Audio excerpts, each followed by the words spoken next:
সুপ্রিয় দর্শক, আপনাদের সবাইকে আমন্ত্রণ জানাচ্ছি ব্র্যাক আয়োজিত সারা দেশব্যাপী 2000 শিক্ষা প্রতিষ্ঠানের 72,000 শিক্ষার্থীদের মধ্য থেকে অনুষ্ঠিত বিতর্ক বিকাশ বিতর্ক প্রতিযোগিতা দেখার জন্য।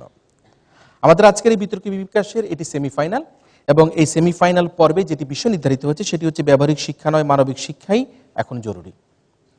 দেশের প্রত্যন্ত অঞ্চলের যে মেধাবী শিক্ষার্থীরা অংশগ্রহণ করেছিল তাদের মধ্য থেকে আজকের পক্ষ দল হিসাবে বক্তব্য প্রদান করার জন্য আমাদের সাথে উপস্থিত রয়েছে সৈয়দ নায়েক আব্দুল জব্বার মাধ্যমিক বিদ্যালয়, যারা বাগেরহাট খুলনা বিভাগ থেকে চ্যাম্পিয়ন হয়ে এসেছে। বিপক্ষ দল হিসেবে রয়েছে নাটোর রাজশাহী থেকে আগত চ্যাম্পিয়ন হওয়া দল আগ্রান উচ্চ বিদ্যালয়। আসুন দর্শক মণ্ডলী, আমরা পরিচিত হই আমাদের আজকের এই প্রতিযোগিতার পক্ষ এবং বিপক্ষ দলের বক্তাদের সাথে।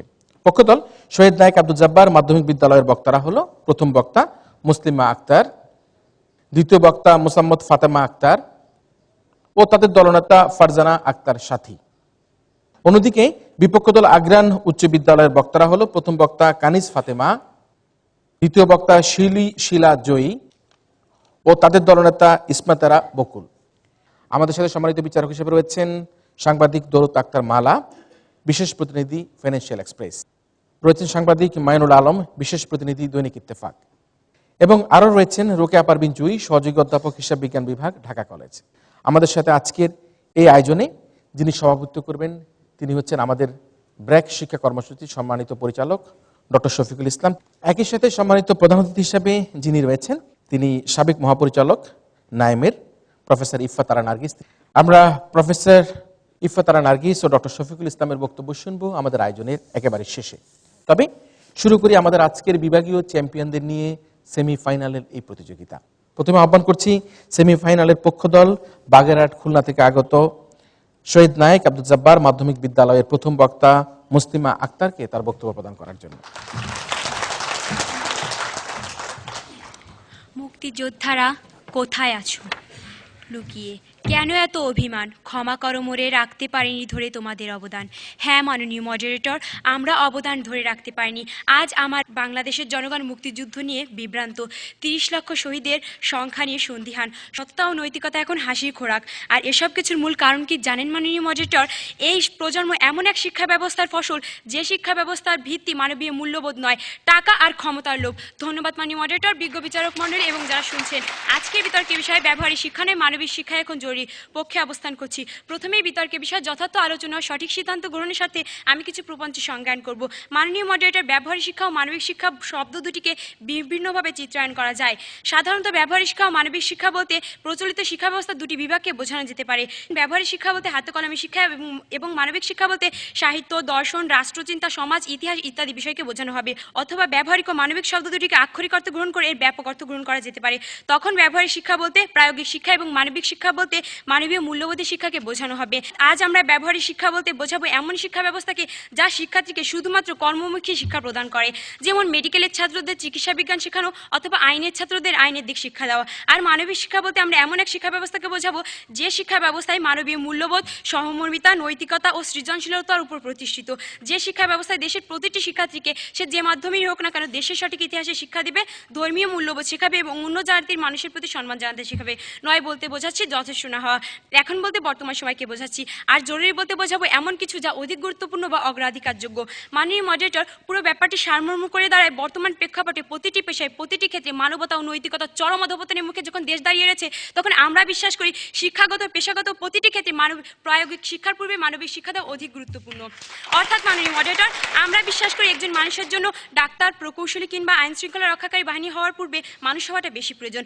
আর মানুষ হওয়ার সেই শিক্ষা প্রাতিষ্ঠানিকভাবেই দিতে হবে। শৈশবকালে প্রাথমিক শিক্ষা থেকে শুরু করে পেশাগত শিক্ষা গ্রহণের প্রতিটি স্তরে শিক্ষার্থীকে মানবিক শিক্ষায় শিক্ষিত করে তুলতে হবে। বিশেষত প্রাথমিক শিক্ষা পর্যায়ে ব্যবহারিক শিক্ষা চেয়ে মানবিক মূল্যবোধ, সততা, দেশপ্রেম, দেশীয় সংস্কৃতি, ধর্মীয় মূল্যবোধ ইত্যাদি বিষয়ের উপর জোর প্রদান করতে হবে।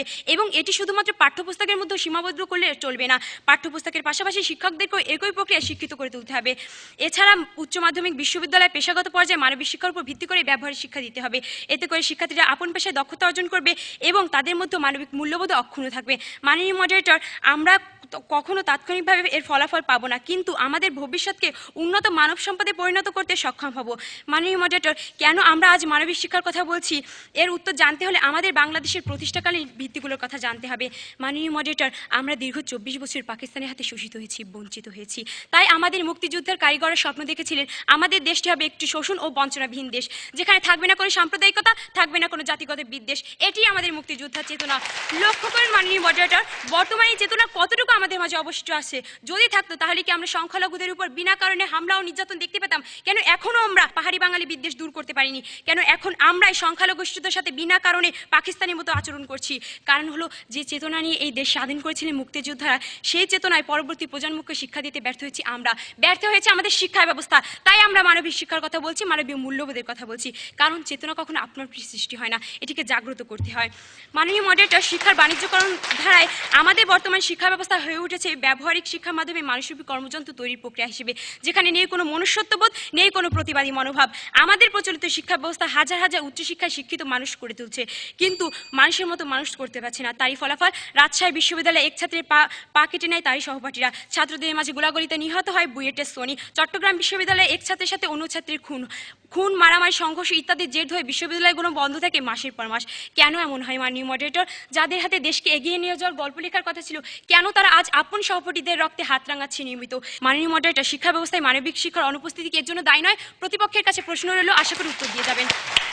মাননীয় মডারেটর, শিক্ষকদের মধ্যেও কি সে দেশপ্রেম বা নৈতিকতা দেখতে পাই আমরা? শিক্ষকরা যখন অপরাজনীতিতে জড়িয়ে পড়ে একের পর এক ছাত্রী নির্যাতনের মামলায় অভিযুক্ত হয়, তখন বুঝে নিতে হয় আমাদের শিক্ষা ব্যবস্থা কোনোভাবেই মানবিক শিক্ষার উপর প্রতিষ্ঠিত নয়। মাননীয় মডারেটর, আমরা স্বপ্ন দেখি এমন এক শিক্ষা ব্যবস্থায়, যে শিক্ষা ব্যবস্থা প্রতিটি শিক্ষার্থীকে যথার্থ মানুষ, যথার্থ নাগরিক হিসেবে গড়ে তুলবে। ব্যক্তি স্বার্থের উপর দেশের মানুষ প্রাধান্য পাবে।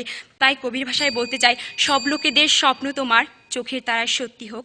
আমার কাছে দেশ মানে এক লোকের পাশে অন্য লোক। ধন্যবাদ মাননীয় মডারেটর, ধন্যবাদ সবাইকে। আমার কাছে দেশ মানে এক লোকের পাশে অন্য লোক, আমরা তো সেটাই চাই। কিন্তু একেবারেই নানা অভিযোগ করে গেল, বললো যাদের হাতে দেশ এগিয়ে যাওয়ার কথা তারা আজকে খুন খারাপই করছে। আমাদেরকে অনুরোধ করেছে যে ডাক্তার, ইঞ্জিনিয়ার ওই পেশাজীবী হওয়ার চাইতে ভালো মানুষ হওয়ার আহ্বান জানিয়েছে। আমরা শুনলাম বক্তব্য আমাদের প্রথম বক্তা মুসলিমা আক্তারের কাছ থেকে, যে খুলনা বিভাগের চ্যাম্পিয়ন দলের প্রথম বক্তা। এবার আমরা বক্তব্য শুনবো আমাদের আজকের এই প্রতিযোগিতার বিতর্ক বিকাশ ব্র্যাক আয়োজিত আগ্রান উচ্চ বিদ্যালয়, যারা বড়গ্রাম নাটোর থেকে তারা চ্যাম্পিয়ন এসছে, সেই চ্যাম্পিয়ন দলের প্রথম বক্তা কানিজ ফাতেমাকে আহ্বান করছি তার বক্তব্য প্রদান করার জন্য। আমি 52কে দেখিনি, তবু আমি গর্বিত, আমি বাঙালি। আমি 71কে দেখিনি, তবু আমার অহংকার, আমি এই স্বাধীন বাংলায় জন্মেছি। আমি নূর হোসেনকে দেখিনি, তবু অনাবিল স্বপ্নে গণতন্ত্রের সুবাতাস খুঁজে ফিরি। আমি আমাকে চিনিনি, শুধু চিনি লাল সবুজের বাংলাদেশ। মাননীয় মডারেটর, বর্তমানে আমরা একবিংশ শতাব্দীর এই পুঁজিবাদী যুগে এসে দাঁড়িয়েছি। বিশ্বায়নের এই যুগে বিশ্বের এক প্রান্তের মানুষ আর এক প্রান্তের মানুষের সাথে প্রতিযোগিতায় অবতীর্ণ হচ্ছে। প্রতিযোগিতামূলক এই বিশ্বে টিকে থাকার জন্য প্রয়োজন দেশের জনসংখ্যাকে জনসম্পদে পরিণত করা, যা আমাদের নতুন প্রণীত 2010 সালের শিক্ষানীতির মূল উদ্দেশ্য। মাননীয় মডারেটর, বিতর্কের শুরুতেই আপনাকে ধন্যবাদ জানাচ্ছি এবং যে জায়গা থেকে প্রতিপক্ষ তাদের অবস্থান ব্যাখ্যা করলেন তার সাথে সম্পূর্ণ দ্বিমত পোষণ করছি। একথা অনস্বীকার্য যে ব্যবহারিক শিক্ষার মাঝেই মানবিক শিক্ষার বীজ লুকিয়ে আছে। নয় অর্থ না, অর্থাৎ বিষয়বস্তুতে ব্যবহারিক শিক্ষার তীব্র প্রয়োজনীয়তাকে অস্বীকার করা হয়েছে। তাই পক্ষদলের তার্কিকরা কেবল মানবিক শিক্ষা নিয়ে আলোচনা করবে, ব্যবহারিক শিক্ষা নিয়ে আলোচনা করার বৈধ অধিকার তাদের নেই। মানবিক শিক্ষা মূলত মানবিক শিক্ষা হলো মানুষের দৃষ্টিভঙ্গি ও আচরণগত উন্নয়নের নির্দেশক, যা একজন মানুষ তার পরিবার, সমাজ তথা সামাজিকীকরণের মাধ্যমে পেয়ে থাকে। সুতরাং অনেকাংশে এই শিক্ষা অনানুষ্ঠানিক শিক্ষার পর্যায়ভুক্ত। মাননীয় মডারেটর, সবশেষে এখন ও জরুরি এই শব্দ দুটির কথায় যদি আসি, তাহলে মূলত এই জায়গা আমাদের বিতর্ক।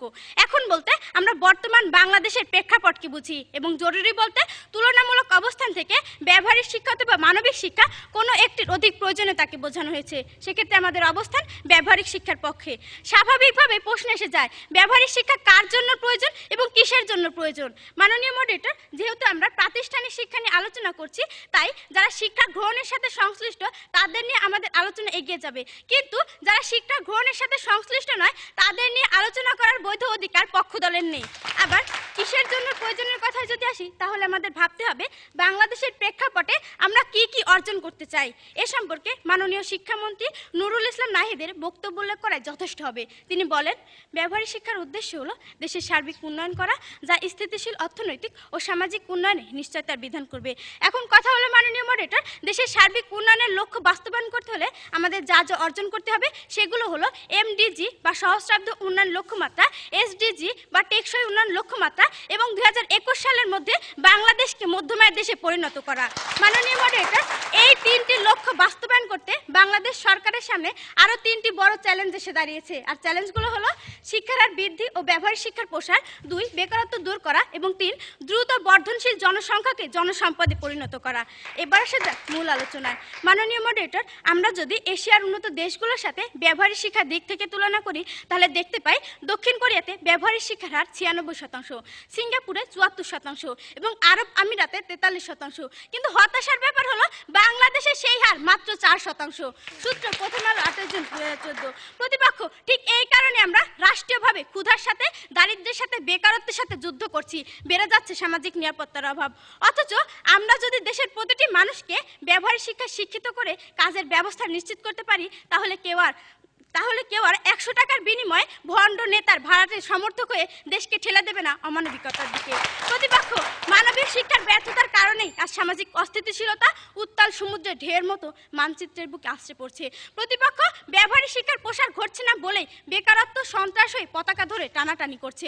প্রতিপক্ষ মানবিক শিক্ষা দুবেলা দুমুঠো ভাতের ব্যবস্থা করতে পারছে না বলে ক্ষুধার্ত মানুষ সভ্যতার দেওয়ারে মিনতি করে বলছে, দুগ্গা ভাত দে না মা, বড়ই ক্ষুধা লাগছে।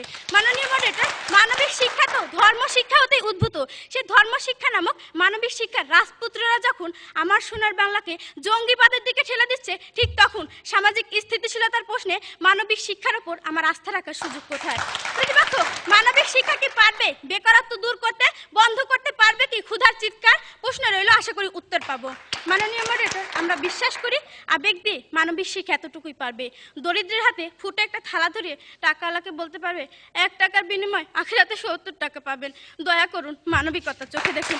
প্রতিপক্ষ, আমরা ভিক্ষুকের জাতি হতে চাই না। আমরা চাই ব্যবহারিক শিক্ষার মাধ্যমে 17 কোটি মানুষের 34 কোটি হাতকে কাজে লাগাতে এবং গড়ে তুলতে চাই সমৃদ্ধ বাংলাদেশ। পরিশেষে কুদ্দুস বাইতের সেই বিখ্যাত গানটি দিয়ে শেষ করব। এই দিন নয়, আরো দিন আছে, এই দিনের নেব আমরা সেই দিনের কাছে। এই হোক আমার আপনার সবার বিশ্বাস। ধন্যবাদ মাননীয় মডারেটর, ধন্যবাদ সবাইকে। ধন্যবাদ বিপক্ষ দলের প্রথম বক্তা কানিজ ফাতেমাকে। সে 52-71 নূর হোসেনকে দেখেনি, কিন্তু সে দেখেছে লাল সবুজের এই বাংলাদেশকে। ধন্যবাদ জানাই তাকে। এই দিনকে সেদিনের কাছে নিয়ে যেতে চাই, আমরা সেটাই প্রত্যাশা করি। আমরা শুনছি আমাদের বিতর্ক প্রতিযোগিতার আমাদের একেবারেই ক্ষুদে বক্তাদের বক্তব্য, ক্ষুদে তর্ক বাগিশদের বক্তব্য। আমি আহ্বান করব আজকে এই প্রতিযোগিতার এই মুহূর্তের বিতর্ক বিকাশের সেমিফাইনালের পক্ষ দলের দ্বিতীয় বক্তা মোসাম্মদ ফাতেমা আক্তারকে তার বক্তব্য প্রদান করার জন্য। মাননীয় মডারেটর, আজ কোনো মধ্যমায়ের দেশের স্বপ্ন নিয়ে বিতর্ক করতে আসিনি। আজ বিতর্ক করতে আসিনি দারিদ্র্য কিংবা বেকারত্ব নিয়ে। আজ অর্থনৈতিক প্রবৃদ্ধি কিংবা কর্মশক্তি নিয়েও বিতর্ক করতে আসিনি। আজ বিতর্ক করতে এসেছি আমার বাংলাদেশের ভবিষ্যৎ নিয়ে, 30 লক্ষ প্রাণীর বিনিময়ে কেনা আমার সোনার বাংলার পরিণতি নিয়ে। যে দেশ ধীরে ধীরে আতঙ্কের জনপদ হয়ে উঠছে, যে দেশে জাতীয় বইমেলা প্রাঙ্গণের অদূরে রাস্তার বিক্ষিপ্ত মগজ নিয়ে পড়ে থাকে লেখকের লাশ, যে দেশে সর্বাধুনিক প্রশিক্ষিত এলিট বাহিনী টাকার বিনিময়ে 7 জন জলযান্ত্র মানুষকে হত্যা করে শীতলক্ষ নদীতে পেশাদার চেষ্টাতে ডুবিয়ে দেয়। হ্যাঁ মাননীয় মডারেটর, আমি বাংলাদেশের কথা বলছি, যেখানে ক্যারিয়ার এবং আকাশ ছোঁয়া স্বপ্ন দেখার বীরে মানবতা নির্বাক চেয়ে রয়। ধন্যবাদ মাননীয় মডারেটর, বিজ্ঞ বিচারক মণ্ডলী, আমার প্রতিপক্ষ এবং যারা শুনছেন সবাইকে জানাই আন্তরিক শুভেচ্ছা। আজকের বিতর্কের বিষয় নির্ধারণ করা হয়েছে ব্যবহারিক শিক্ষা নয়, মানবিক শিক্ষাই এখন জরুরি। পক্ষে বলছি মাননীয় মডারেটর, প্রতিপক্ষের প্রথম বক্তা ব্যবহারিক শিক্ষার পক্ষে কথা বলতে গিয়ে অর্থনীতি থেকে শুরু করে কর্মসংস্থান পর্যন্ত সবকিছু কেটে নিয়ে আসলেন। তাদের কাছে আমাদের প্রশ্ন, দেশের ভবিষ্যৎ যখন বিপর্যয়ের মুখে মানবিক শিক্ষার অভাবে, তখন তারা কিভাবে ব্যবহারিক শিক্ষার মাধ্যমে অর্থনীতিকে ধরে রাখবে? রাষ্ট্রের ভিত্তিতে যদি ভাঙন ধরে, রাষ্ট্রের অস্তিত্ব যদি সংকটে পড়ে, তখন অর্থনীতির অস্তিত্ব কোথায় থাকবে? আর ব্যবহারিক শিক্ষাই বা কোন কাজে লাগবে? মাননীয় মডারেটর, প্রতিপক্ষকে প্রমাণ করতে হবে আজ তারা যে ব্যবহারিক শিক্ষার কথা বলছেন সে শিক্ষা কি আমাদেরকে বর্তমান অবস্থা থেকে মুক্তি দিতে পারবে? আর যদি তারা এটি প্রমাণ করতে ব্যর্থ হন, তাহলে প্রমাণিত হবে যে বাংলাদেশের একটি নিরাপদ ভবিষ্যতের জন্য শুধু ব্যবহারিক শিক্ষা নয়, যে কোনো শিক্ষার চাইতে আমাদের বর্ণিত মানবিক শিক্ষাই এখন প্রয়োজনীয়। মাননীয় মডারেটর, ক্যারিয়ার গড়ার লক্ষ্যে প্রায়োগিক শিক্ষার উপর ভিত্তি করে ধীরে ধীরে আমাদের শিক্ষা ব্যবস্থা পরিণত হচ্ছে অনুভূতিহীন, উদাসীন, আত্মকেন্দ্রিক মানুষ তৈরির পদ্ধতিতে। আজ ডাক্তাররা জনগণের সেবা নয়, শুধুমাত্র অর্থ উপার্জনের স্বপ্ন দেখে। সরকারি হাসপাতাল কিংবা গ্রামে চিকিৎসা দেওয়ার চেয়ে ব্যক্তিগত চেম্বারে বসতেই তাদের অধিক আগ্রহ। সরকারি প্রকৌশলীরা সামান্য অর্থের বিনিময়ে নিজেদের সত্যতাকে বিকিয়ে দেন। প্রশাসনিক প্রতিটি পর্যায়ে আজ দুর্নীতি ছেয়ে গেছে, এছাড়া দলবাজি তো আছেই। এই অবস্থায় মানবিক শিক্ষা তথা মনুষ্যত্ববোধ, দেশের সঠিক রাজনৈতিক ইতিহাস সম্পর্কে জ্ঞান, ধর্ম ও সমাজ সম্পর্কে স্বচ্ছ ধারণা, দেশের মানুষের প্রতি মমত্ববোধ পারে আমাদেরকে একটি নিরাপদ ভবিষ্যৎ এনে দিতে। মাননীয় মডারেটর, এক্ষেত্রে আমরা জাপান কিংবা ফ্রান্সকে অনুসরণ করতে পারি। জাপানের প্রাথমিক শিক্ষা ক্ষেত্রে নৈতিক শিক্ষা, সামাজিক বিজ্ঞান, দেশীয় সংস্কৃতি ও ইতিহাসের মতো মানবিক শিক্ষার উপর গুরুত্ব দেওয়া হয়। এর ফলে পরবর্তীতে যে শিক্ষা গ্রহণ করুক না কেন তা দেশের উন্নয়নের জন্য প্রতিজ্ঞাবদ্ধ থাকে এবং তাদের মানবিক দিক সমুন্নত থাকে। বর্তমান ব্যবহারিক তথা আত্মকেন্দ্রিক শিক্ষা কিভাবে একটি দুর্বল ভঙ্গুর জাতি তৈরি করছে তার উদাহরণ রাজীব হায়দারের সম্প্রতি ঘটে যাওয়া ওয়াশিকরের হত্যাকাণ্ড থেকে পাওয়া যায়। রাজীব হায়দারের হত্যাকারী ৫ জন ছাত্র এই দেশের নাম করা নর্থ সাউথ বিশ্ববিদ্যালয়ের ছাত্র। তাদেরকে যখন হত্যার কারণ জিজ্ঞাসা করা হয়, তারা বলেছিল বড় ভাইয়ের নির্দেশ পেয়ে ধর্ম রক্ষায় তারা হত্যাকাণ্ড করেছে। অপরদিকে ওয়াশিকরের হত্যাকারী হাটহাজারী মাদ্রাসার ছাত্র, তারা জানিয়েছে ইন্টারনেট বা ব্লগ কি জিনিস তা না জানলেও ধর্ম রক্ষায় তারা ওয়াশিককে হত্যা করেছে। লক্ষ্যগণ মাননীয় মডারেটর, একদিকে যেমন দেশের অন্যতম সেরা বিশ্ববিদ্যালয়ের ছাত্র, অপরদিকে দেশের প্রাচীন মাদ্রাসার ছাত্র, উভয় পক্ষই ধর্ম রক্ষা নামে মানুষের জীবন কেড়ে বৈধ বলে মনে করছে। এটা কি আমাদের মুক্তিযুদ্ধের চেতনা? এ থেকে কি প্রমাণ হয় না আমাদের বর্তমান ব্যবহারিক শিক্ষা তরুণদের মানবিক দিক বিকশিত করতে ব্যর্থ হচ্ছে? মাননীয় মডারেটর, দেশের অর্থনৈতিক উন্নয়ন নিয়ে আমাদের কোনো দ্বিমত নেই। অর্থনৈতিক উন্নয়ন করতে হলে, জনসংখ্যাকে জনশক্তিতে রূপান্তরিত করতে হলে সব ধরনের ব্যবহারিক শিক্ষার প্রয়োজন আছে। কিন্তু আমাদের আজকের বিতর্কের উদ্দেশ্য অর্থনৈতিক মুক্তি নয়, আমরা আলোচনা করছি কিভাবে এই দেশের ভবিষ্যৎকে নিরাপদ রাখা যায় তা নিয়ে। লক্ষ্য করে মাননীয় মডারেটর, বিগত কয়েক বছর ধরে রাজনৈতিক অস্থিতিশীলতা ও আইন শৃঙ্খলা পরিস্থিতির ব্যাপক অবনতির মধ্যে আমরা আমাদের কাঙ্ক্ষিত অর্থনৈতিক প্রবৃদ্ধি অর্জন করতে ধরে রাখতে সক্ষম হয়েছি। এর মানে হলো অর্থনৈতিক উন্নয়ন মানবিক শিক্ষার উপর নির্ভরশীল নয়। কিন্তু আশঙ্কার জায়গাটি হলো আমরা ধীরে ধীরে এসব অমানবিক পরিস্থিতির সাথে মানিয়ে নিচ্ছি। প্রতিটি অমানবিক ঘটনার পর আমরা সরব থাকি, কিন্তু আবার আগের মতোই নিশ্চুপ হয়ে যাই। রানা প্লাজার ধর্ষণ, তাজরিন ফ্যাশনসের অগ্নিকাণ্ড, নিমতলী অগ্নিকাণ্ড, পিনাকস অসংখ্য লঞ্চডুবি ঘটনার পর আমরা শোক প্রকাশ করি, আফসোস করি। কিন্তু যারা সব অমানবিক ঘটনার জন্য প্রত্যক্ষভাবে দায়ী, তাদের জন্য প্রতিবাদী হয়ে ওঠে না, সবকিছু মেনে নেই। যেন অনিয়মী নিয়ম, হাজার হাজার অসহায় মানুষের কান্না আমাদের ভেতরে দায়িত্ববোধকে জাগাতে পারে না। কেনই বা জাগাবে? আমরা তো শিখেছি টাকার পেছনে ছোটো, উপরে উঠো, আশেপাশে থেকে আর সময় নষ্ট করো না।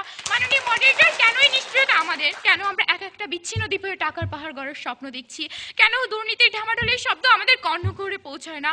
উত্তর একটি, প্রায়োগিক শিক্ষা নামে আত্মকেন্দ্রিক মূল্যবোধহীন শিক্ষা আমাদেরকে স্বার্থপরতার খাঁচায় বন্দী করে রেখেছে। আজ সময় এসেছে সেই পাখিটাকে মুক্ত করে দেওয়ার, আর মানবিক শিক্ষায় পারে কাঙ্ক্ষিত মুক্তি টেনে দিতে। তাই কবির ভাষায় বলতে চাই, শকুন ছিঁড়ে খাচ্ছে যখন বাংলার মানচিত্রটাকে, চলো মানবতা প্রতিবাদ করি আজ এই বিতর্ক মঞ্চ হতে। ধন্যবাদ মাননীয় মডারেটর, ধন্যবাদ সবাইকে। আমরা টাকার পাহাড়ের জন্য উপর ওঠার যে চেষ্টা করছি, এই অপচেষ্টার সমালোচনা করে আজকে দ্বিতীয় বক্তা এসে বিপক্ষ দলের বলল যে আমরা আজকে এখানে আমাদের অর্থনীতির দারিদ্র ক্ষুধা এগুলো নিয়ে বিতর্ক করতে আসিনি, এসেছে বাংলাদেশের ভবিষ্যৎ নিয়ে বিতর্ক করতে। আমি জানি না বাংলাদেশের ভবিষ্যৎ কি অবস্থায় চলছে, কি হবে ভবিষ্যতে, আমরা কোন দিকে যাচ্ছি, এই সার্বিক সবকিছুই কিন্তু বিবেচনা করার জন্য হয়তো আরো উচ্চ পর্যায়ের লোক আছে, তবু আজকে তাদেরকে ভাবিয়ে তুলেছে কি হবে বাংলাদেশের ভবিষ্যৎ। আসুন আমরা এবারে দেখি আমাদের এই প্রতিযোগিতার যারা বিপক্ষে বক্তব্য নিয়ে আসার জন্য এখানে হাজির হয়েছে, তাদের মধ্য থেকে আগ্রান উচ্চ বিদ্যালয়ের দ্বিতীয় বক্তা শিলা জয়ীকে তার বক্তব্য উপস্থাপন করার জন্য। মাননীয় মডারেটর, কাজ না পেয়ে দেশের লাখো কোটি মানুষ যখন বেকার হয়ে জাতির ঘাড়ে নিঃশ্বাস ফেলছে, তখন প্রতিপক্ষের মানবিক শিক্ষার প্রতিপাঠ শুনে মনের ডায়েরিতে ভেসে ওঠে রফিক আজাদের সেই কবিতা, ভাত দে হারামজাদা নইলে মানচিত্র চিবে খাবো। মাননীয় মডারেটর, ক্ষুধার্ত মানুষ যখন পেটে পাথর বেঁধে সান্ত্বনার গল্পটিকে লম্বা করে, তখন হৃদয়ের সেলুলয়েডে জেগে ওঠা সুকান্ত বলে ওঠে, ক্ষুধার রাজ্যে পৃথিবী গদ্যময়, পূর্ণিমার চাঁদ যেন ঝলসানো বুঝি। এমন এক প্রেক্ষাপটে দাঁড়িয়ে বিতর্কের বিষয় যখন ব্যবহারিক শিক্ষা নয় মানবিক শিক্ষা এখন জরুরি, তখন দলগতভাবে আমাদের অবস্থান বিপক্ষে। ধন্যবাদ মাননীয় মডারেটর আমাকে বক্তব্য দানের সুযোগ দেওয়ার জন্য। মাননীয় মডারেটর, বিতর্ক মানে শুধু ছকে বাঁধা কিছু কথার ফুলঝুরি নয়, সামাজিক দায়বদ্ধতা একটি বড় প্রশ্ন।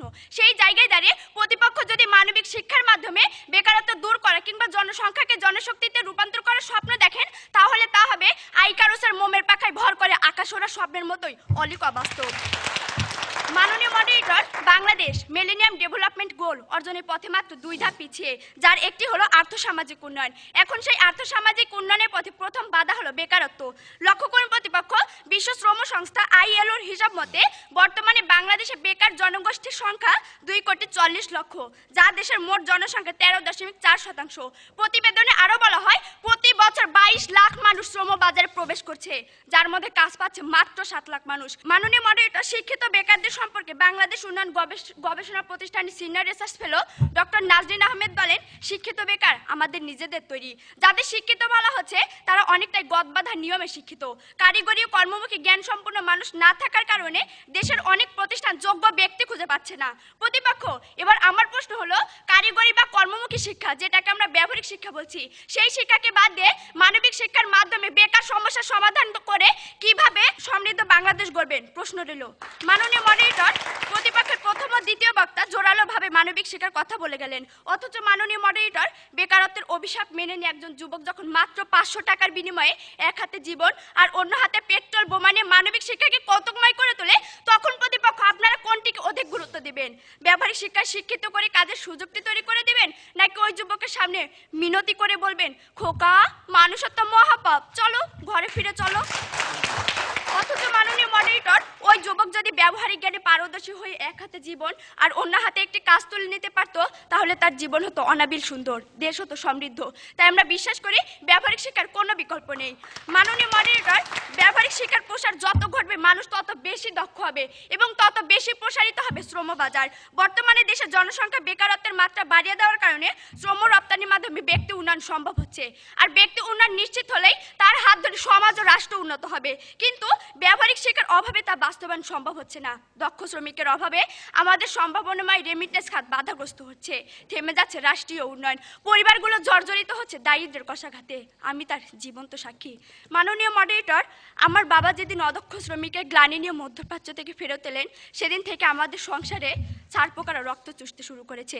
তারপর থেকে বাবাকে বহুবার বিবশ হতে দেখেছি। একজন পুরুষের পকেটে পয়সা না থাকলে কেমন যেন এলোমেলো হয়ে যায়, তা বাবাকে দেখে শিখেছি। মাঝে মাঝেই বাবা মায়ের কাছে জমানো টাকাগুলো কেড়ে নিত, মাকে খুশি করার জন্য বলতো, তোমার টাকা আমার টাকা, আমার টাকা আমার টাকা। আমি পরীক্ষার ফি দিতে পারিনি বলে বহুবার কমন রুমের জানালায় চোখ রেখে কেঁদেছি। ভালো একটি পোশাকের জন্য পড়া ভুলে না খেয়ে থেকেছি বহুবার। বন্ধুদের টিফিন দেখে জিভে জল আসতো, বলতে পারিনি। অথচ মাননীয় মডারেটর, আমার বাবা যদি কোনো প্রতিষ্ঠান থেকে শিক্ষিত হয়ে দক্ষতা অর্জন করতেন, তাহলে আমার স্বপ্নগুলো হয়তো মধ্যাকর্ষণ শক্তিতে ঝুলে থাকার মতো পেন্ডুলাম হয়ে দোল খেত না বারবার। মাননীয় মডারেটর, 1971 7 কোটি বাঙালির কণ্ঠে সেদিন ধ্বনিত হয়েছিল, মোরা একটি ফুলকে বাঁচাবো বলে যুদ্ধ করি, মোরা একটি মুখের হাসির জন্য অস্ত্র ধরি। 44 বছর কেটে গেল, এখন 2015।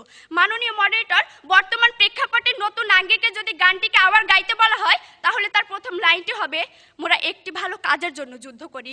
প্রতিপক্ষ, এই যখন চরম বাস্তবতা, তখন আপনার মানবিক শিক্ষা আমাকে সেই একটি ভালো কাজের নিশ্চয়তা টুকু দিতে সক্ষম কিনা দয়া করে তা বলে যাবেন।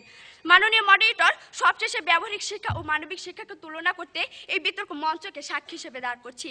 মানবিকতার জায়গায় দাঁড়িয়ে ব্র্যাকের কল্যাণে আমরা বিভিন্ন সামাজিক সমস্যা নিয়ে বিতর্ক করছি, কিন্তু এটিএন বাংলার স্টুডিও, এই ক্যামেরা, এই প্রযুক্তি যদি আমাদের পাশে এসে না দাঁড়াতো, তাহলে আমাদের যুক্তি, আমাদের তর্ক এদেশের লাখো কোটি মানুষের হৃদয়ে পৌঁছে দেওয়া সম্ভব হতো না। প্রতিপক্ষ, প্রযুক্তি তো ব্যবহারিক শিক্ষারই একটি অংশ। এই সত্য উপলব্ধি করার পরও কি ব্যবহারিক শিক্ষার প্রয়োজনীয়তাকে অস্বীকার করবেন? প্রশ্ন রইল। মাননীয় মডারেটর, ব্যবহারিক শিক্ষাকে কাজে লাগিয়ে আমরা যদি দেশটাকে উন্নত করতে পারি, তাহলে দেশের প্রতিটি মানুষের সুখী জীবন নিশ্চিত হবে এবং বেজে উঠবে মানবিকতার জয়গান। তাই পরিশেষে বলতেই হয়, ব্যবহারিক শিক্ষায় যত বেশি উন্নত হবে দেশ, পথ হারাবে না বাংলাদেশ। ধন্যবাদ মাননীয় মডারেটর, ধন্যবাদ সবাই। সংসারের যিনি উপার্জনক্ষম ব্যক্তি, তার পকেটে যখন টাকা থাকে না, তখন সে আসলেই কিন্তু পাগল প্রায় হয়ে যায়। তার বাবার উদাহরণ দিয়েছে, মার টাকা নিয়ে নেয়। আমি আশা করি নিশ্চয়ই আমাদের প্রত্যেকেই তার এই আবেগ অনুভূতি বক্তব্যকে শ্রদ্ধার সাথে নিয়েই আমরা আমাদেরকে স্বাবলম্বী করে তোলার জন্য আমাদের যে ব্যবহারিক শিক্ষা, সেদিকে আবার মানবিক শিক্ষাও আমরা গুণান্বিত হয়ে চলব। আমরা শুনছিলাম তার বক্তব্য।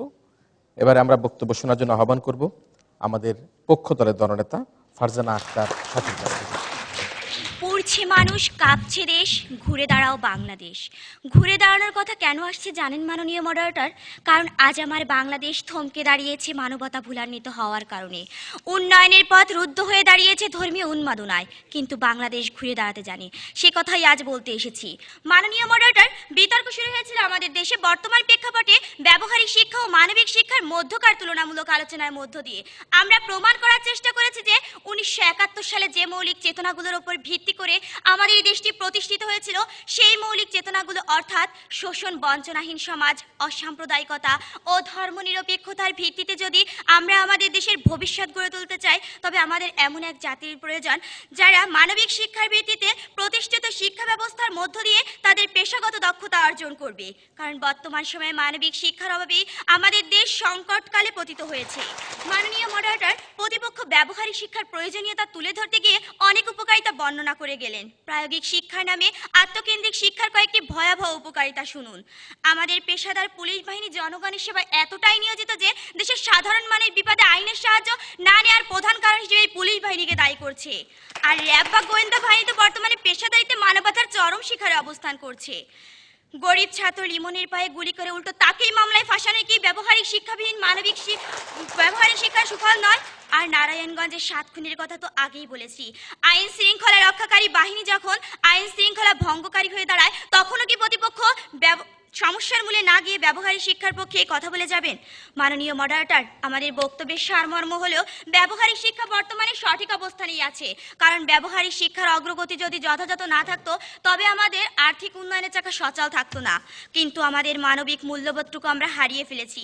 দেশের বর্তমান প্রজন্মের মাঝে যে কোনো উপায়ে অর্থবিত্ত লাভের যে মানসিকতা সৃষ্টি হচ্ছে, তা দেশের জন্য ভয়াবহ হয়ে উঠছে।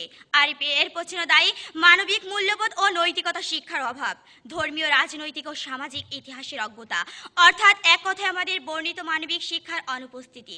মাননীয় মডারেটর, ব্যবহারিক শিক্ষা দিয়ে অর্থনৈতিক মুক্তি পাওয়া যাবে ঠিকই, কিন্তু মানবিক শিক্ষার অনুপস্থিতিতে দেশের ভবিষ্যৎ গতিপথ যে পরিবর্তিত হয়ে যাচ্ছে, সে কথা কি প্রতিপক্ষ অস্বীকার করতে পারবেন?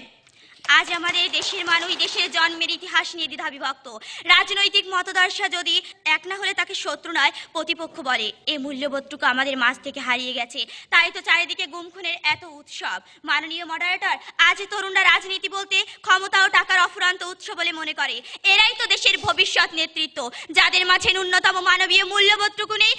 যারা দেশের প্রকৃত ইতিহাস নিয়ে ছিনিমিনি খেলে, তাদের হাতে দেশের ভবিষ্যৎ কতটুকু নিরাপদ, তা প্রতিপক্ষের কাছে প্রশ্ন রইল। মাননীয় মডারেটর, এ থেকে বের হয়ে আসার উপায় কি? উত্তর খুবই সুস্পষ্ট। শিক্ষা ব্যবস্থাকে মানবিক শিক্ষার ভিত্তিতে নির্মাণ। তরুণরা যখন দেশের ইতিহাস জানবে, ধর্ম এবং অধর্মের মাঝে সীমারেখাটি বুঝতে পারবে, তখন কোনো অপশক্তি তাদের মগজ ধুলাই করতে পারবে না। আর এই কাজটি আজ থেকেই শুরু করতে হবে, কারণ ভালো কাজের জন্য আজই যথার্থ সময়।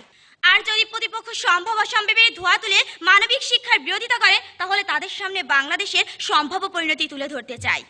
মাননীয় moderator, Syria, Iraq, Afghanistan, Pakistan কিংবা লিবিয়া, এ দেশগুলোর সাথে বাংলাদেশের রাজনীতি এবং ধর্মের ক্ষেত্রে কিছুটা মিল রয়েছে। আজ থেকে 15-20 বছর আগেও এ দেশগুলো অর্থনীতিতে উল্লেখযোগ্য অবস্থানে ছিল। সামাজিক উন্নয়ন সূচকেও তারা এগিয়ে ছিল। কিন্তু অর্থনৈতিক উন্নয়নের দিকে নজর দিলেও কখন যে রাজনৈতিক দুর্দশা ও ধর্মীয় মৌলবাদিতার কারণে তাদের রাষ্ট্রের গোড়ায় পতন ধরেছিল, তারা তা বুঝতে পারেনি। তাদের শিক্ষিত প্রজন্ম দিকপানের ভূমিকা রাখতে তারা ব্যর্থ হয়েছে। আর যখন বুঝতে পারলো, তখন অনেক দেরি হয়ে গিয়েছে। মাননীয় মডারেটর, আজ বাংলাদেশে ধীরে ধীরে সে পথে এগোচ্ছে। মতাদর্শের ভিন্নতার কারণে প্রকাশ্যে কোনো লেখককে খুন করার পর আজ সে খুনের পক্ষে সাফাই গাওয়ার লোকের অভাব হয় না। নারীদের শিক্ষার প্রয়োজন নেই, আর নারীরা তেঁতুলের মতো। এ ধরনের ভয়ঙ্কর কথা বলা লোকের পক্ষে লক্ষ লক্ষ লোক শহীদ হওয়ার স্বপ্ন দেখে।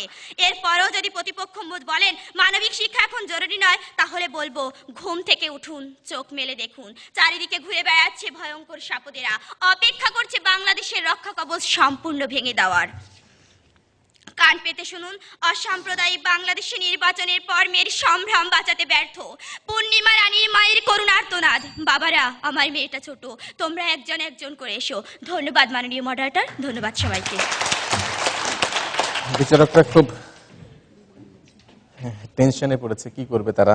আমরা শুনতে পাচ্ছি, আসলে কোন দিকে যে যাবে আমি জানি না। তবু আমরা শুনি আমাদের আজকের এই প্রতিযোগিতার বিপক্ষ দলের দলনেতা ইসমতারা বকুলের কাছ থেকে তার বক্তব্য। আমার সোনার বাংলা, আমি তোমায় ভালোবাসি। প্রতিদিন অ্যাসেম্বলিতে দাঁড়িয়ে সমবেত কণ্ঠে যখন জাতীয় সঙ্গীত গাই, তখন গানের সুরে সুরে মনের মাঝে তৈরি করি স্বপ্নের বাংলাদেশ, যে দেশে ক্ষুধা নেই, নেই বেকারত্বের অভিশাপ। ঠিক এভাবে আমার ধর্ম, আমার দেশপ্রেম, আমার জাতীয়তাবোধ, আমার মানবিক শিক্ষার সরল নামতাটি যখন মুখস্থ করি ব্যবহারিক শিক্ষার হাত ধরে, তখন সেই বাস্তবতায় দাঁড়িয়ে আমাদের আজ বিতর্কের বিষয় ব্যবহারিক শিক্ষা নয়, মানবিক শিক্ষাই এখন জরুরি। মাননীয় মডারেটর, প্রতিপক্ষের প্রথম বক্তা রাজনৈতিক অস্থিরতার কথা বলে গেলেন। প্রতিপক্ষ রাজনীতিবিদরা কাদের হাতিয়ার হিসেবে কাজে লাগাচ্ছে? যারা বেকার তারা যদি ব্যবহারিক শিক্ষায় শিক্ষিত হয়ে কাজ করতো, তাহলে রাজনীতিবিদদের ডাকে সাড়া দিত না। সুতরাং ব্যবহারিক শিক্ষা এখন জরুরি। মাননীয় মডারেটর, আমাদের বক্তব্য থেকে এটা প্রমাণিত হয়, মানুষের মৌলিক চাহিদা পূরণ না করে মানবিক শিক্ষা দিয়ে স্থিতিশীল বাংলাদেশ বিনির্মাণ করা কোনোভাবেই সম্ভব নয়। মাননীয় মডারেটর, আমরা যদি দেশের সামগ্রিক উন্নয়নকে এক কাপ চায়ের সাথে তুলনা করি, তাহলে ব্যবহারিক শিক্ষা হলো চায়ের পাতি, আর মানবিক শিক্ষাকে দুধের সাথে তুলনা করা যেতে পারে। দুধ ছাড়াও চা তৈরি করা যায়, কিন্তু চায়ের পাতি ছাড়া এক কাপ চা কল্পনা করা কোনোভাবেই সম্ভব নয়। মাননীয় মডারেটর, এখন ব্যবহারিক শিক্ষা শুধু জরুরি নয়, প্রতিনিয়ত ব্যবহারিক শিক্ষার চাহিদা বেড়ে চলেছে। লক্ষ্য করুন প্রতিপক্ষ, একটি বেসরকারি গবেষণা জরিপে দেখা যায় প্রতি বছর শতকরা 4.32 হারে শিক্ষার্থী ব্যবহারিক শিক্ষার দিকে ঝুঁকছে। সূত্র প্রথম আলো, 18 ফেব্রুয়ারি 2015। এখানে শেষ নয় মাননীয় মডারেটর, বর্তমান সরকার 2021 সালের মধ্যে বাংলাদেশকে ডিজিটাল করার যে ঘোষণা দিয়েছেন, তারই অংশ হিসেবে সবার জন্য তথ্য প্রযুক্তি কর্মজীবনমুখী শিক্ষাকে বাধ্যতামূলক করা হয়েছে, যা ব্যবহারিক শিক্ষার অংশ। প্রতিপক্ষ, আমরা তো বর্তমান নিয়ে বিতর্ক করছি, সেই বর্তমানে দাঁড়িয়ে ব্যবহারিক শিক্ষা যখন শতাব্দীর চ্যালেঞ্জ মোকাবেলার হাতিয়ার, তখন আপনারা তা অস্বীকার করে ধান বানতে শিবের গীত গাইছেন, যা জাতিগতভাবে আমাদের জন্য হতাশাজনক। মাননীয় মডারেটর, আমরা একথা একবারও বলিনি মানবিক শিক্ষার প্রয়োজন নেই। মানবিক শিক্ষার প্রয়োজন ছিল, আছে, থাকবে। কিন্তু আমাদের বিতর্ক যেহেতু প্রাতিষ্ঠানিক শিক্ষাকে কেন্দ্র করে, তাই প্রতিপক্ষের উচিত ছিল তাদের অবস্থান থেকে এটা প্রমাণ করা যে মানবিক শিক্ষা দিয়ে এমডিজি, এসডিজি কিংবা দেশকে মধ্যমায়ের দেশে পরিণত করা সম্ভব। কেননা এখনকার প্রেক্ষাপটে এটাই সবচেয়ে বড় দাবি। মাননীয় মডারেটর, আমরা কেন ব্যবহারিক শিক্ষাকে অধিক জরুরি মনে করি তা প্রমাণের জন্য বাংলাদেশের জনশক্তির দিকে দৃষ্টি দেওয়া যথেষ্ট হবে। লক্ষ্য করেন প্রতিপক্ষ, বর্তমানে প্রবাসে কর্মরত বাংলাদেশি শ্রমিকের সংখ্যা 92 লক্ষ, যার মধ্যে অদক্ষ 53% এবং আধা দক্ষ 15% শ্রমিক। অদক্ষতার কারণে 2014 সালে মধ্যপ্রাচ্য থেকে ফেরত আসে প্রায় 1 লক্ষ শ্রমিক। মাননীয় মডারেটর, মানবিক শিক্ষা দিয়ে যদি কাজে নিশ্চয়তার বিধান করা যেত, তাহলে এই 1 লক্ষ শ্রমিককে দেশে ফিরে আসতে হতো না। অথচ মাননীয় মডারেটর, আমাদের দেশে যদি ব্যবহারিক শিক্ষার ব্যাপক প্রসার ঘটতো, তাহলে আমাদের দেশের রেমিটেন্স খাত আরো বেশি সমৃদ্ধ হতে পারত। মাননীয় মডারেটর, ব্যবহারিক শিক্ষা কিভাবে সমৃদ্ধ বাংলাদেশ বিনির্মাণের জরুরি হতে পারে সে সম্পর্কে বিশ্বের বিভিন্ন ব্যক্তি ও প্রতিষ্ঠানের এমন কিছু কথা উল্লেখ করব, যার প্রতিপক্ষের ধারণা ভুল প্রমাণ করতে সক্ষম। লক্ষ্য করেন প্রতিপক্ষ, নোবেল বিজয়ী বাঙালি অর্থনীতিবিদ অমর্ত্য সেন বলেন, সামাজিক সূচকে বাংলাদেশের অগ্রগতি ভারতের চেয়ে ভালো। এখন অর্থনৈতিক সূচক বাড়াতে প্রয়োজন ব্যবহারিক জ্ঞান। ওয়াল স্ট্রিট জার্নালের সাংবাদিক সদানন্দ ধুম বলেন, শ্রমশক্তি রপ্তানিতে বাংলাদেশ যে কোনো দেশের জন্য অনুকরণীয়। শ্রমিকদের দক্ষতা বাড়াতে এখন প্রয়োজন ব্যবহারিক শিক্ষার প্রসার। লন্ডনের দি গার্ডিয়ান পত্রিকায় উল্লেখ করা হয়, বাংলাদেশের ব্যবহারিক শিক্ষার মান 50% উন্নীত করা সম্ভব হলে 2050 সালের মধ্যে তারা পশ্চিমা বিশ্বকে ছাড়িয়ে যাবে। প্রতিপক্ষ, গোটা বিশ্ব যখন বাংলাদেশের উন্নয়নে ব্যবহারিক শিক্ষার প্রসারকে অধিক গুরুত্ব দিচ্ছে, তখন আপনারা যুক্তির তালগাছটাকে নিজেদের পৈতৃক সম্পত্তি মনে করছেন, আর ঘুমিয়ে থাকা মানুষগুলোকে ডেকে তুলে আবারও ঘুমের ওষুধ খাইয়ে দিচ্ছেন। মাননীয় মডারেটর, আমরা এমন এক প্রেক্ষাপটে দাঁড়িয়ে বিতর্ক করছি, যখন দেশের 4,70,00,000 মানুষ প্রতি প্রহরে ভাতের জন্য হাহাকার করে। মাননীয় মডারেটর, আমরা এমন এক প্রেক্ষাপটে দাঁড়িয়ে বিতর্ক করছি, যখন একটি শিশু 7,500 টাকা ঋণে বোঝা মাথায় নিয়ে পৃথিবীতে আসে। মাননীয় মডারেটর, আমরা এমন এক প্রেক্ষাপটে দাঁড়িয়ে বিতর্ক করছি, যখন শিক্ষিত বেকার বিদ্যার সনদ হাতে চাকরির আশায় জুতা তলা ক্ষয় করছে প্রতিনিয়ত। মাননীয় মডারেটর, এই চরম বাস্তবতা আমাদের কারোই কাম্য নয়। আমরা চাই 30 লক্ষ শহীদের স্বপ্নের বাংলাদেশ ক্ষুধা, দারিদ্র, বেকারত্ব ও দুর্নীতি বলয় ছেড়ে জায়গা করে নিক সভ্যতা চূড়ায়। আর তার জন্য আমাদের কিছু কার্যকর ব্যবস্থা গ্রহণ করতে হবে। আর সেগুলো হলো: 1. সরকারি ও বেসরকারি উদ্যোগে ব্যবহারিক শিক্ষা প্রসার ঘটাতে হবে। 2. অদক্ষ শ্রমিকদের প্রশিক্ষণ প্রদানের মাধ্যমে আরো বেশি দক্ষ তৈরি করতে হবে। এবং 3. ব্যবহারিক শিক্ষাকে কাজে লাগিয়ে ব্যাপক কর্মসংস্থানের সুযোগ তৈরি করতে হবে। আর আমরা যদি এ সকল ক্ষেত্রগুলোতে সফল হই, তাহলে মানুষের মাথাপিছু আয় বৃদ্ধি পাবে এবং এমডিজি ও এসডিজি লক্ষ্য বাস্তবায়নের মাধ্যমে বাংলাদেশ মধ্যমায়ের দেশে পরিণত হবে। ধন্যবাদ মাননীয় মডারেটর।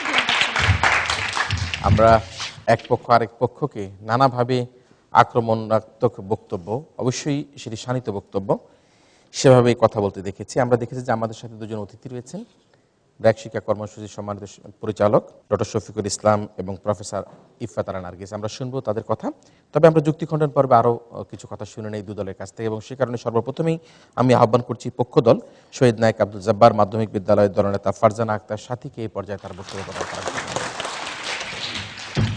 শাক দিয়ে যেমন মাছ ঢাকা যায় না, তেমনি আবেগ বা যুক্তিহীন বক্তব্য দিয়ে সত্যকে অসত্য প্রমাণ করা যায় না। ধন্যবাদ মাননীয় মডারেটর আমাকে পুনরায় সুযোগ দেওয়ার জন্য। গঠনমূলক পর্বে আমরা এই মুহূর্তে মানবিক শিক্ষাকে প্রয়োজনীয়তা তুলে ধরছি, যুক্তি খণ্ডন পর্বে প্রতিপক্ষের যুক্তির অসরতা প্রমাণ করে তা আরও একবার সুপ্রতিষ্ঠিত করব। মাননীয় মডারেটর, আমরা কেন মানবিক শিক্ষাকে বর্তমানে জরুরি বলছি?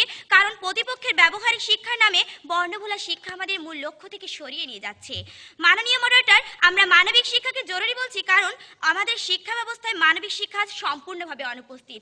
মাননীয় মডারেটর, আমরা মানবিক শিক্ষাকে জরুরি বলছি কারণ যদি আমাদের শিক্ষা ব্যবস্থা মানবিক শিক্ষার উপর প্রতিষ্ঠিত হতো, তাহলে আমাদের রাষ্ট্রের প্রতিটি অংশে, দেশের প্রতিটি স্থানে ক্ষমতার দুর্বৃত্তায়ন দেখতে হতো না নিরীহ মানুষের করুণ আর্তনাদ। মাননীয় মডারেটর, প্রতিপক্ষ যে মানবিক শিক্ষার প্রয়োজনীয়তা দেখতে পাচ্ছেন না, আপনাদের বলছি 500 টাকার বিনিময়ে ছেঁড়া পেট্রোল বোমার আগুনে দগ্ধ বার্ন ইউনিটের রোগীকে তার যন্ত্রণার কথা জিজ্ঞেস করে দেখুন সে আজ কোন শিক্ষার অভাবে মৃত্যুর শয্যায় পাঞ্জা লড়ছে। আশা করি উত্তর পেয়ে যাবেন।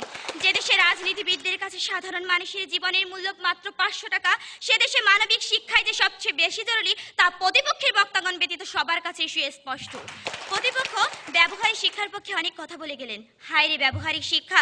বিশ্বজিৎকে যখন প্রকাশ্য দিবালোকে হত্যা করা হয়, তখন কমপক্ষে 50 জন সাংবাদিক এবং শখানেক পুলিশ উপস্থিত ছিলেন। আপনাদের ব্যবহারিক শিক্ষা 150 জন পুলিশ আর সাংবাদিক তৈরি করতে পারেনি বিশ্বজিতের প্রাণ বাঁচাতে।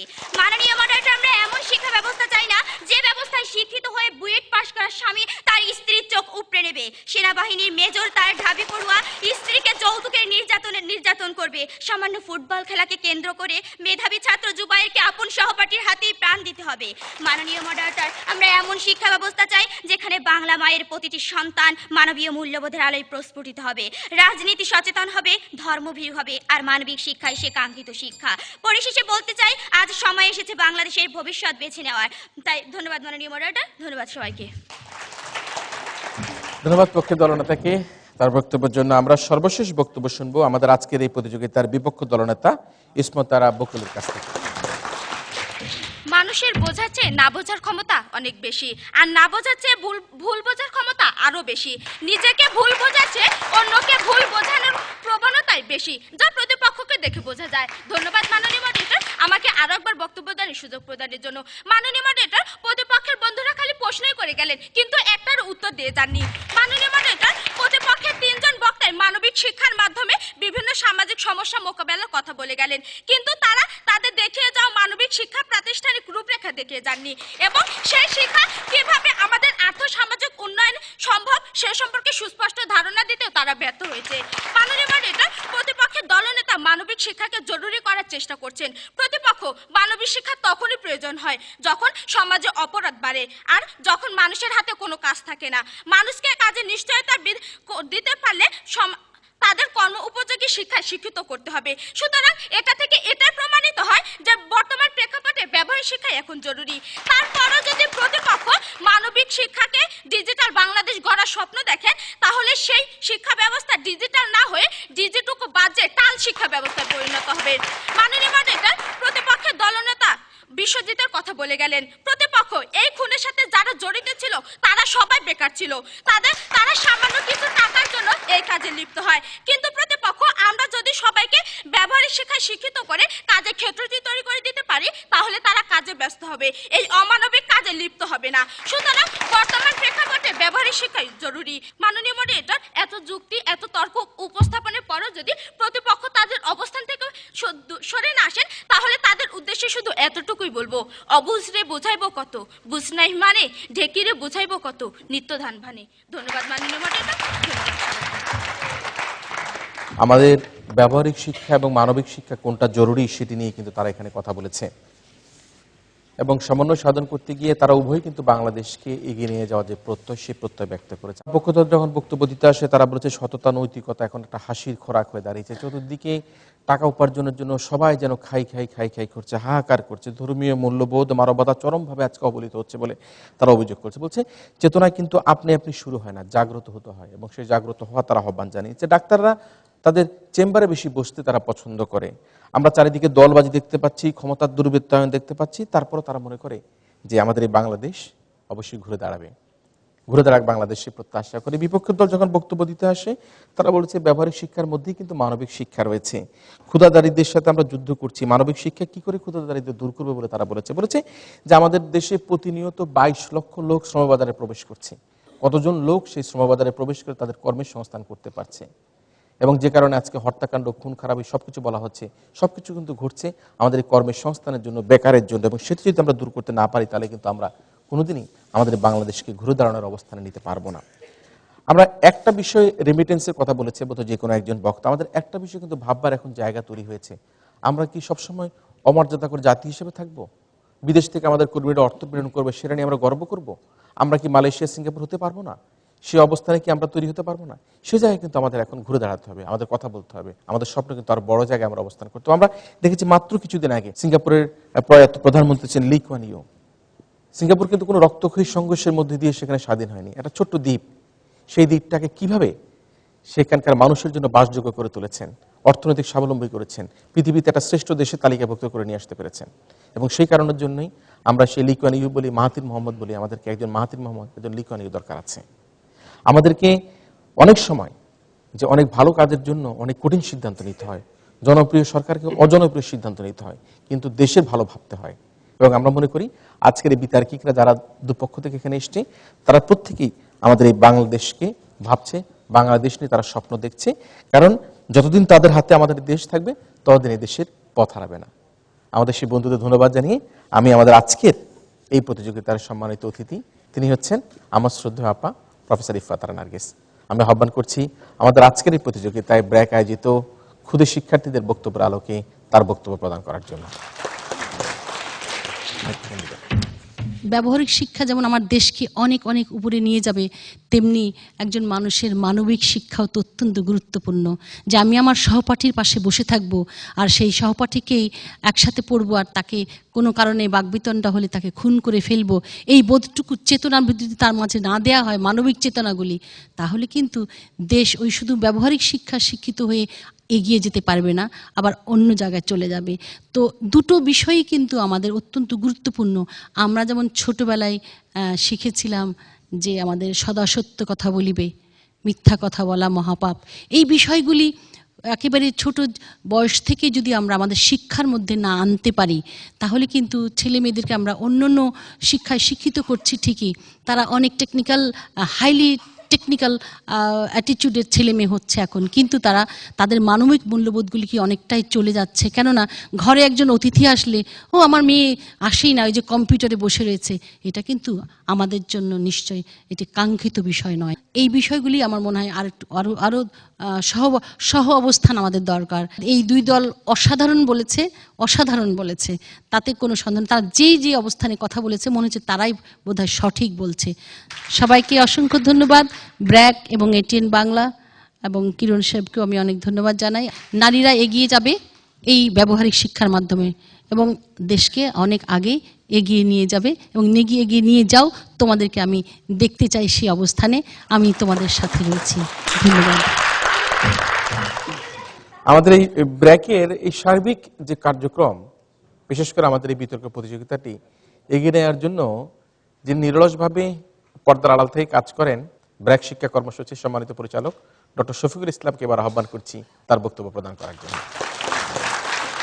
আজকের বিচারকরা খুব কঠিন একটা অবস্থানে পড়েছেন, কারণ দুই দল এতটাই যুক্তি তর্কে নির্ভরশীল ছিল যে কঠিন কাজটি সহজ হবে না, অত্যন্ত কঠিন। আমার কাছে আরো ভালো লাগছে যে আজকে এখানে যারা বিতর্ক করছে তারা শহরের কোনো বিদ্যালয় নয়। বাংলাদেশে বিদ্যালয় আছে মাধ্যমিক স্তরে প্রায় 20,000। তা আমরা যদি সেই দিক থেকে তাকাই তাহলে কিন্তু সেই সংখ্যাটি খুব বড় নয়। এখন আমি আশা করব যে সেই দিনটিও হয়তো বহু দূরে নয় যে আমাদের শিক্ষা কার্যক্রমে বিতর্ক সুসংগঠিত একটি অধ্যায় হবে। 20,000 বিদ্যালয়ের প্রত্যেকটিতে সাধারণ শিক্ষা কার্যক্রমের অংশ হিসাবে বিতর্ক সংগঠিত হবে এবং অধিকাংশ শিক্ষার্থী সেটাতে অংশগ্রহণ করবে। তাইলে আমরা তৈরি করতে পারব যুক্তি তর্কে শুধু উৎকর্ষ নয়, বিশ্বাসী সুনাগরিক, শিক্ষিত নাগরিক। আমাদের দেশের শিক্ষার যে সার্বিক চিত্র সেটা হচ্ছে আমরা প্রাথমিক শিক্ষার ক্ষেত্রে যথেষ্ট গুরুত্ব দিচ্ছি এবং আমরা দেশও আগাচ্ছি। মাধ্যমিক শিক্ষার ক্ষেত্রে সম্প্রতি কিছু আলোচনা হচ্ছে, দৃষ্টি তার প্রতি একটু একটু করে বাড়ছে। আর উচ্চশিক্ষা নিয়ে কিন্তু আমরা তেমন উচ্চবাচ্য করছি না। আজকে যারা উন্নত দেশ বলে দাবি করছে দক্ষিণ কোরিয়া, তারা কিন্তু শিক্ষা খাতে যে বিনিয়োগ করেছে তার একটি উল্লেখযোগ্য অংশ করেছে উচ্চশিক্ষা খাতে। তো উচ্চশিক্ষা খাতে বিনিয়োগটি অত্যন্ত জরুরি এবং অত্যন্ত যুক্তিতর্ক নির্ভর মূল্যবোধ সম্পন্ন মানুষ যদি তৈরি করতে হয়, ব্যবহারিক শিক্ষার সাথে যার মানবিক গুণাবলী থাকবে, এরকম একটি সম্পূর্ণ মানুষ যদি তৈরি করতে হয়, সেই জন্য কিন্তু কয়েক বৎসরের শিক্ষা কার্যক্রমে তাদের অংশ নেওয়া জরুরি। আমাদের স্বপ্ন কিন্তু আসলে মধ্য আয়ের দেশে যাওয়া নয়। আমাদের স্বপ্ন একটা উন্নত জাতি, একটা উচ্চ মানের দেশ তৈরি করা। এমনটি আশা করি আমি আমার বক্তব্য শেষ করছি। ধন্যবাদ ডক্টর শফিকুল ইসলামকে, ব্র্যাক শিক্ষা কর্মসূচির পরিচালক। আসলে বাংলাদেশে এগিয়ে যাওয়ার যে প্রত্যয়, সেই প্রত্যয় ব্যক্ত করেছেন। আমাদেরকে কিন্তু এখন নানা জায়গার মধ্যে আমাদের ভাবতে হবে, যেটি ডক্টর শফিক স্যার খানিক আগে বলেছেন। আমরা কিন্তু ভাবতে হবে যে আমরা সবাই দ্য সেম গোট, আমরা একই জায়গার যাত্রী। আমরা রাজনীতির ক্ষেত্রে সহিংসতা, প্রতিহিংসা এগুলি সব মুক্ত হয়ে আসতে হবে। আমাদের রাজনীতিবিদদের শুধুমাত্র যে আমরা রাজনীতিকে ভালো করবো সেই চুক্তি করলে হবে না, আমাদের একটা সামাজিক চুক্তির মধ্যে তাদের আসতে হবে। তাহলে কিন্তু আমাদের আজকের যে বিষয়, ব্যবহারিক শিক্ষা, মানবিক শিক্ষা, সব শিক্ষার মধ্যে দিয়ে আমরা আমাদের বাংলাদেশকে এগিয়ে নিয়ে যেতে পারবো। ব্র্যাক শিক্ষা কর্মসূচির আওতায় ব্র্যাকের আয়োজনে সারা বাংলাদেশের 2000 সুবিধাবঞ্চিত স্কুলের শিক্ষার্থীদের অংশগ্রহণে 72,000 শিক্ষার্থীরা যেখানে তাদের তর্কযুদ্ধে মেতেছিল, তার মধ্য থেকে সেমিফাইনাল প্রতিযোগিতার ফলাফলে আমি আসছি। সম্মানিত বিচারক মণ্ডলী ফলাফল দিয়েছে। এতে আমরা আজকে দেখতে পাচ্ছি এই প্রতিযোগিতায় বিজয় লাভ করেছে তারা হচ্ছে প্রতিযোগিতার বিপক্ষ দল আগ্রান উচ্চ বিদ্যালয়।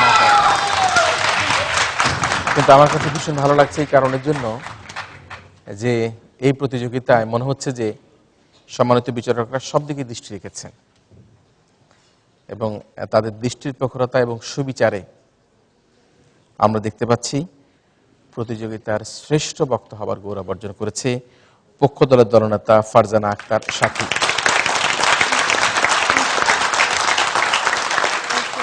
সাথীও তার দলকে অভিনন্দন জানাই। আরো অভিনন্দন জানাই প্রতিযোগিতার বিজয়ী দল আগ্রান উচ্চ বিদ্যালয়কে, প্রতিযোগিতায় গ্র্যান্ড ফাইনালে অংশগ্রহণ করার সুযোগ পাওয়ার জন্য। সুপ্রিয় দর্শক মণ্ডলী, আপনারা যারা তখন টেলিভিশনের পর্দায় দেশে অথবা বিদেশে ব্র্যাক আয়োজিত 2000 স্কুলের শিক্ষা প্রতিষ্ঠানের শিক্ষার্থীদের 72,000 শিক্ষার্থীর মধ্য থেকে এই প্রতিযোগিতার সেমিফাইনাল দেখলেন, আপনাদের সবাইকে আমাদের আগামী প্রতিযোগিতা, আগামী অনুষ্ঠান, আগামী আয়োজন দেখার আমন্ত্রণের মধ্যে দিয়ে আজকের মতো বিতর্ক বিকাশ এখানেই শেষ করছি।